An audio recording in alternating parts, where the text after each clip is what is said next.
Assalamualaikum warahmatullahi wabarakatuh. Perkenalkan, kami dari kelompok 12 yang beranggotakan 1. Anissa Cahyning Budi dengan NPM 20 10 10 20 45. Yang kedua yaitu Ita Setiawati dengan NPM 20 10 10 20 52. Dan yang terakhir yaitu Uswatu Nadia dengan NPM 20 10 10 20 82.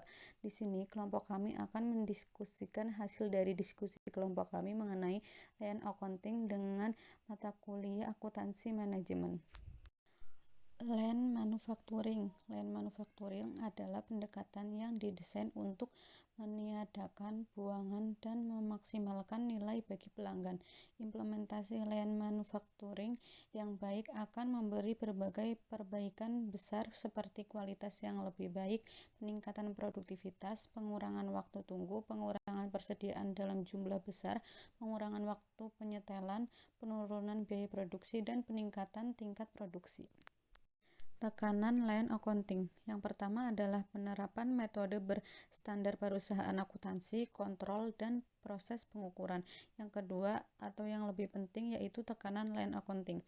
Land Accounting tidak memerlukan metode akuntansi manajemen tradisional seperti penetapan biaya standar, biaya berdasarkan aktivitas, varians, pelaporan, biaya-biaya, sistem kontrol transaksi yang kompleks, dan membingungkan laporan keuangan.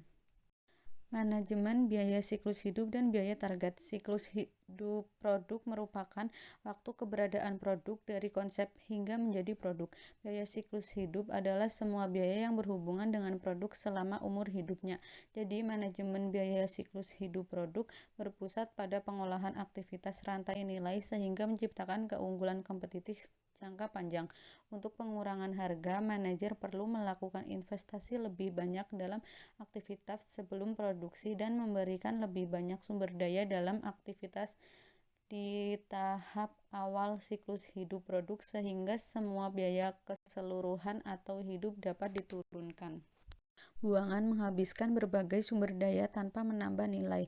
Buangan adalah segala sesuatu yang tidak memiliki nilai bagi pelanggan. Peniadaan buangan mengharuskan identifikasi berbagai bentuk dan sumbernya. Berikut 8 sumber yang umumnya dianggap sebagai bentuk dari sumber buangan yaitu 1. Produk cacat, 2. Produk berlebih barang yang tidak dibutuhkan, 3. Persediaan barang yang menunggu diproses atau digunakan, 4.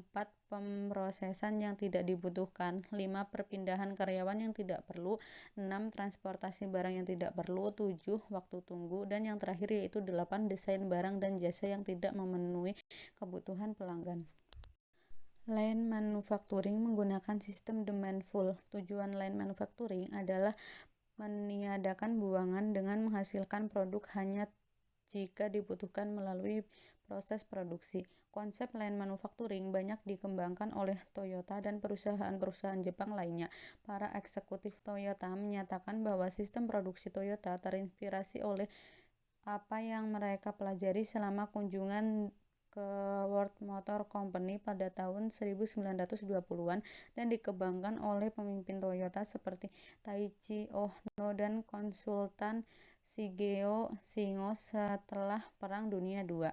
Sebagai pelopor perusahaan Amerika dan Eropa menganut metode Land Manufacturing di akhir tahun 1980-an, mereka menemukan bahwa pemikiran Land Manufacturing harus diterapkan pada setiap aspek perusahaan termasuk manajemen keuangan dan proses. Yang selanjutnya yaitu ada biaya keseluruhan atau hidup produk dilihat dari sudut pandang keseluruhan. Yang pertama ada biaya yang tidak berulang. Yang kedua ada biaya manufaktur. Yang ketiga ada biaya logis manufaktur. Yang keempat ada biaya penjualan pelanggan. Manajemen biaya siklus. Manajemen biaya siklus atau hidup menekankan pada penurunan biaya, bukan pengendalian biaya. Jadi, kalkulasi biaya target menjadi alat yang sangat berguna untuk menentukan tujuan penurunan biaya. Biaya target atau target cost merupakan perbedaan antara harga jual yang dibutuhkan untuk mendapatkan mangsa pasar yang ditentukan dari laba per unit yang diinginkan. Bila biaya target lebih kecil daripada yang dicapai sekarang, maka manajemen menganggarkan penurunan biaya untuk mendekatkan biaya aktual terhadap biaya target. Selanjutnya ada lanjutan dari biaya siklus. Dalam biaya siklus hidup adalah penting bagi semua perusahaan manufaktur. Namun hal ini lebih penting bagi perusahaan yang memiliki produk dengan siklus hidup yang pendek. Perusahaan yang memiliki produk dengan siklus hidup yang pendek biasanya tidak memiliki waktu untuk bereaksi seperti tersebut di atas, sehingga pendekatan mereka harus lebih proaktif. Jadi, untuk siklus hidup yang pendek, perencanaan siklus hidup yang baik adalah penting dan harga harus ditetapkan sesuai dengan biaya siklus hidup serta dapat memberikan pengembalian yang cukup. Yang selanjutnya ada balance scorecard.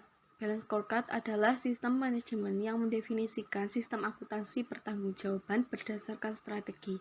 Balance scorecard menerjemahkan misi dan strategi organisasi dalam tujuan operasional dan ukuran kinerja dalam 4 perspektif, yaitu perspektif keuangan, perspektif pelanggan, perspektif bisnis internal, serta perspektif pembelajaran dan pertumbuhan atau infrastruktur. Ada misi dan strategi organisasi dalam tujuan operasional dan ukuran kinerja dalam 4 perspektif, yaitu yang pertama ada perspektif keuangan, menjelaskan konsekuensi ekonomi tindakan yang diambil dalam 3 perspektif lain. Yang kedua ada perspektif pelanggan, yaitu mendefinisikan segmen pasar dan pelanggan di mana unit bisnis akan bersaing.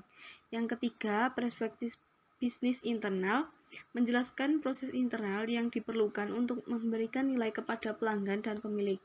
Yang terakhir ada perspektif pembelajaran dan pertumbuhan atau infrastruktur, mendefinisikan kemampuan yang diperlukan organisasi untuk memperoleh pertumbuhan jangka panjang dan perbaikan.